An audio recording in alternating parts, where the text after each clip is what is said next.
সূৰুযমুখী ধাৰাবাহিকখনৰ আজি নিশা আহিবলগীয়া এপিছডৰ প্ৰমো মুকলি হৈছে।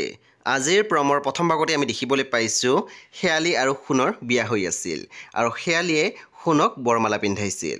তেতিয়া আমি দেখিবলৈ পাইছোঁ অমৰ মহাকসকলে চাই আছিল।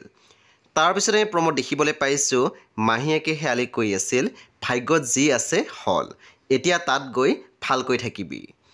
তাৰপিছতে আমি প্ৰমত দেখিবলৈ পাইছোঁ অনুস্মিতাই কৈ আছিল পুৰণি স্মৃতিৰে হৃদয়খন ভৰি থাকিলে নতুনক আদৰিম কেনেকৈ। সোণদা, আজিৰ পৰা তুমি মোৰ বাবে কেৱল অংশীদাৰ ভায়েক। সেই বন্ধু বান্ধৱীসকল, আজি নিশা 8 বজাত ৰং টিভিত আহিবলগীয়া সূৰুযমুখী ধাৰাবাহিকখন খুবেই বেছি ইণ্টাৰেষ্টিং হ'বলৈ গৈ আছে। সেই আপোনালোকে চাবলৈ একেবাৰে নাপাহৰিব।